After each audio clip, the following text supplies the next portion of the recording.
Ja, Kai, schön, dass wir uns heute hier treffen. Ja, vielen Dank für die Einladung. Wir wollen ja heute mal über ein sehr spannendes Thema sprechen.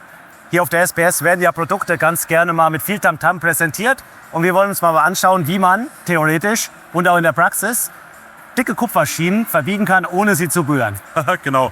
Also im Grunde geht es ja darum, dass wir die Kupferschienen nicht verbiegen und dass es eigentlich kein Tamtam gibt, weil das ist die beste Lösung, wenn man dann richtig geplant hat. Genau heute geht es um das Thema Elektroplanung und die Kurzschlussbetrachtung, also sprich die Sicherheit von Maschinenelektrik. Und ja, freue ich mich, dass wir heute mal drüber reden können. Ja, ist auch wichtig, dass wir mal drüber sprechen, denn aus meiner Erfahrung als Elektrokonstrukteur muss ich sagen, dass das Thema zwar wichtig für uns ist, aber ich habe so ein bisschen das Gefühl, dass es vielleicht nicht jeder immer so macht. Das hat natürlich unterschiedlichste Gründe. Zum einen muss ich sagen, dass ein Kunde von mir bis jetzt noch niemals gefragt hat, hey Kai, kannst du mir mal deine Berechnung geben oder kannst du mal den Nachweis liefern? Zum anderen, naja, ist es vielleicht auch für manche ein bisschen zu komplex und aufwendig, aber auch dafür habt ihr ja eine Lösung und das wollen wir heute mal aufzeigen. Genau. Von daher, lass uns mal vielleicht vorne anfangen. Ja. Wenn der Kunde dich danach fragt, woher kommt denn überhaupt die Anforderung, dass wir eine Kurzschlussbetrachtung für unsere Anlage machen? Genau. Also es ist immer wichtig, bei den Grundlagen mal anzufangen.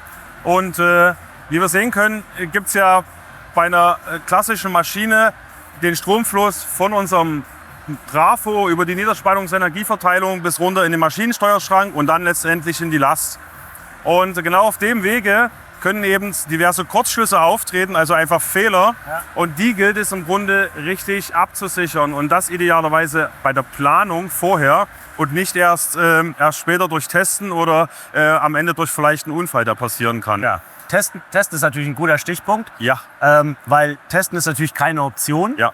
Und die Norm gibt ja auch da 3 Hinweise drauf, wie man das Ganze machen soll. Ganz genau. Kannst du noch mal konkret sagen, um welche Norm sich eigentlich Im Grunde geht es um die IEC 60204, also die Norm für Maschinensicherheit. Und die schreibt ganz klar vor, es muss eine Kurzschlussbetrachtung gemacht werden. Und diese Kurzschlussbetrachtung kann entweder in Form von Testen oder eben durch Berechnen gemacht werden.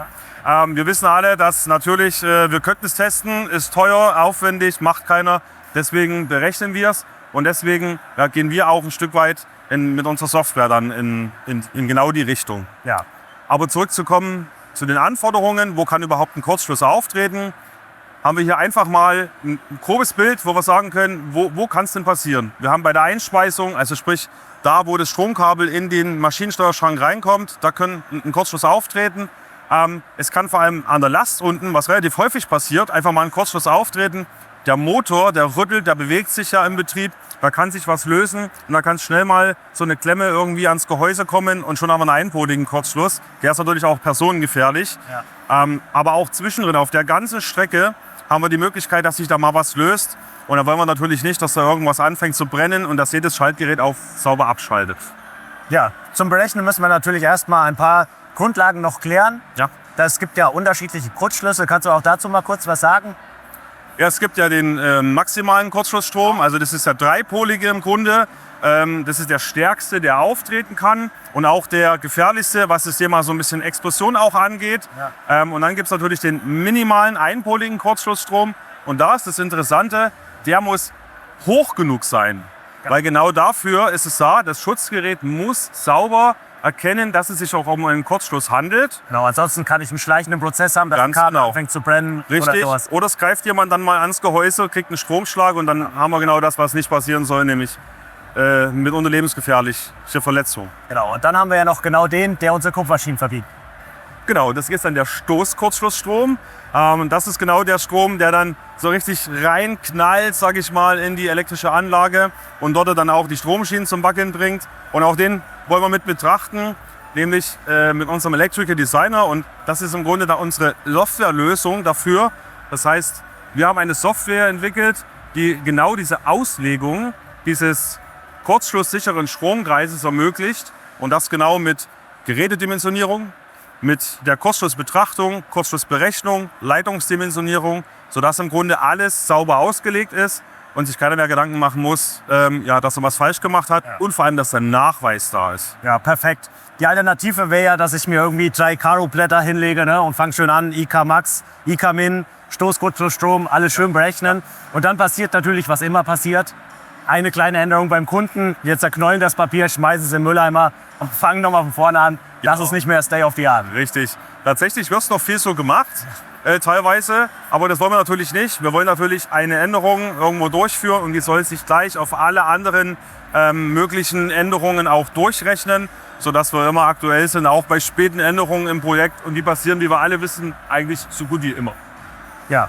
Um die ganze Betrachtung jetzt zu machen, wo fangen wir jetzt an? Fangen wir jetzt oben beim Trafo an oder fangen wir unten am Motor an? Im Grunde fangen wir beim Trafo erstmal an. Also wir schauen, was hat der Trafo für eine Einspeiserleistung, also was hat mein Netz für eine Kurzschlussleistung, die reinführt in meinen Steuerschrank. Und dann schauen wir uns die Lasten unten an, was die ziehen, weil je nachdem, wie die Last unten aufgebaut ist, also ob es ein großer oder ein kleiner Motor ist, ob es eine ohmsche oder induktive Last ist, können die Kurzschlussströme entsprechend unterschiedlich fließen oder unterschiedlich stark sein. Und danach lege ich die Leitung aus. Und die Leitung zusammen mit der Last, die muss natürlich in der Lage sein, diese Kurzschlussströme auch mal zu führen. Und danach lege ich dann die Schutzgeräte aus, die natürlich auch wieder in der Lage sein müssen, alles sicher abzuschalten. Ja, dann lass uns doch mal konkret werden. Ja, Vielleicht fangen wir einfach mal mit einem Frequenzumrichter an. Denn Frequenzumrichter abzusichern und auszuwählen, ist ein bisschen komplexer. Richtig. Wenn wir da mal reinschauen in die Software, in unseren Electrical Designer, dann sieht man erstmal, wie ich es dir erklärt habe, dass wir mit einer Einspeisung anfangen und hier direkt mal die erste Last anlegen. Also wir sehen jetzt hier schon, wir haben so ein 400 Volt Netz angelegt und gleich als erste Last unten so einen Frequenzumrichter hinzugefügt. Ja. Und da gehen wir jetzt einfach mal drauf und sagen der Software jetzt, um welchen Frequenzumrichter handelt es sich denn. Ja, man wird ja auch sehr schön durch die Software geführt, die Daten eingeben. Ja, genau. Das ist auch das Ziel, dass wir quasi unseren Anwendern es so einfach wie möglich gestalten, dass sie eigentlich gar nicht mehr überlegen müssen, wo muss ich hinklicken, sondern die Software macht vieles automatisch, aber ich kann alles ändern. Hier in dem Beispiel nehmen wir jetzt einfach mal so einen 11 kW Umrichter, was so eine klassische Größe ist. Und die Eingangsseite des Umrichters ist jetzt für uns quasi so ein bisschen das kurzschlussrelevante Gebiet oder die kurzschlussrelevante Region. Weil den müssen wir jetzt quasi absichern nach oben hin. Und da hat die Software eben diese gesamten Datenblätter und Protective Sheets, wie wir sie kennen, im Bauch. Und sucht jetzt hier, wenn ich das ausgewählt habe, dann passen den perfekten Motorschutzschalter raus. Ja, und wir haben ja gesehen, es war ein Approved Device, Ja. also ein geprüftes Gerät, was von euch dann geprüft wurde in der Kombination, Genau. dass es auch für den Einsatzfall wirklich hält, was es verspricht. Ganz genau so ist es. Ja. Ich habe dann auch nochmal Auswahlmöglichkeiten, wenn es drauf ankommt. Aber in der Regel kann ich die erste Version, den ersten Vorschlag ungesehen eigentlich heranziehen. Und damit bin ich auch sicher, dass es passt. Genau. Ja, dann lass uns doch mal eine weitere Last hinzufügen. Gerne. Wir haben zum Beispiel noch die Möglichkeit, einen klassischen Motor hinzuzufügen. Also Das eine machen wir jetzt. Asynchronmaschine. Ganz genau, also ein ganz normaler netzbetriebener Ja. Motor. Und den fügen wir hier genauso einfach hinzu über das Plus-Symbol, klicken dann wieder auf den Motor drauf. Und was wir eigentlich nur tun müssen, ist hier am Ende die Motorleistung festlegen, Ja. weil die ist wieder ausschlaggebend dafür, was für Strom fließt am Ende. Und Ja, man sieht ja auch sehr schön, dass die Leitungslänge berücksichtigt wird. genau, richtig. Und genau, die habe ich jetzt wieder festgelegt und ich mache wieder genau dasselbe. Am Ende, ich wähle jetzt eine Gerätekombination, die wird mir jetzt automatisch hinzugefügt. Und die Software, der Electrical Designer, rechnet alles automatisch aus. Und wie man hier auch schön sehen kann, es sind ja nicht nur die Geräte, die ausgesucht werden, sondern er macht eine detaillierte Leitungsauslegung. Also hier sehen wir das mit 1,5 Quadratmillimeter zum Beispiel. Er macht auch diese Kurzschlussbetrachtung mit dem kleinsten, mit dem minimalen Kurzschlussstrom.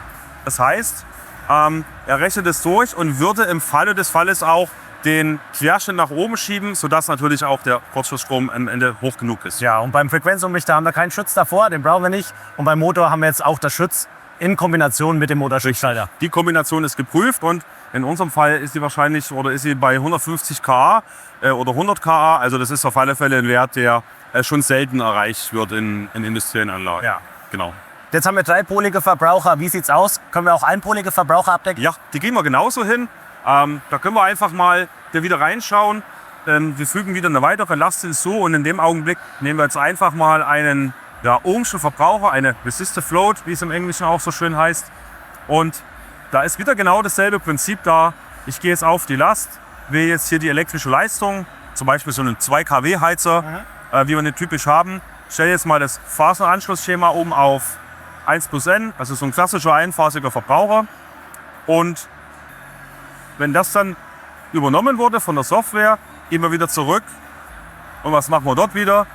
Wir wählen ein Gerät, wählen jetzt einen Miniature Circuit Breaker, also einen klassischen Leitungsschutzschalter. Ja. Und auch hier hat die Software jetzt alles automatisch gerechnet. Und jetzt haben wir schon 3 Verbraucher in unserer Anlage drin. Sind wir eigentlich schon komplett für eine kleine Maschine. Ja, was natürlich noch fehlt, ist irgendwie der Hauptschalter. Richtig? Der ist hier auch schon angedeutet, wie wir sehen können. Ja. Also links oben haben wir so einen Line Protector, also so einen klassischen Anlagenschutzschalter, den man normalerweise verwendet. Auch da könnte ich jetzt verschiedene Gerätekategorien nehmen. Aber auch den können wir jetzt relativ einfach raussuchen, indem wir da wieder auf diesen Line Protector gehen. Und die Software macht mir schon automatisch im Hintergrund immer die passenden Vorschläge, was ich dann nutzen kann. Ja. Ich wähle einfach eine aus, übernehme das Device oder übernehme das Gerät. Und ja, am Ende haben wir jetzt eine komplette Anlage geplant, eine kleine Mini-Anlage geplant. Wir gehen nochmal zurück in die Hauptstromsicht und wir sehen, das ist eigentlich jetzt alles fertig. Und ganz oben sehen wir jetzt am Ende auch, wir haben so ein Gesamt-ICC und das ist jetzt das Wichtige, Kai. Jetzt haben wir einen Nachweis nach Norm. Das heißt, wir haben alle Abgänge einzeln nachgewiesen mit den einzelnen ICCs und wir haben ein Gesamt-ICC für unsere komplette Anlage erstellt. Wir können das Ganze jetzt auch noch, wenn wir wollen, ausdrucken. Das heißt, wir gehen jetzt einfach hier zum Beispiel auf so eine kleine Print-Funktion, das kleine Druckersymbol. Und dann alles die Dokumentation. Perfekt, genau. Ich kann es auch in verschiedenen Formaten exportieren, wie zum Beispiel auch eine Excel-Datei oder eine Stückliste ausgeben, downloaden. Gibt verschiedene Möglichkeiten, das Ganze dann auszugeben. Ja, das ist auf jeden Fall für uns Elektrokonstrukteure ein großer Benefit, denn damit haben wir einen sauberen Nachweis, können das Ganze dokumentieren und dann passiert auch genau sowas nicht mehr. Ganz genau, das ist unsere Idee dahinter und probieren Sie es einfach mal aus. Das Tool ist kostenlos. Sie können es ja herunterladen bzw. brauchen Sie es nicht. Sie können es im Browser direkt nutzen, ohne Anmeldung, ohne Registrierung. www.siemens.com/tstcloud, also wie TIA Selection Tool Cloud und direkt loslegen und Spaß haben mit der Elektroplanung.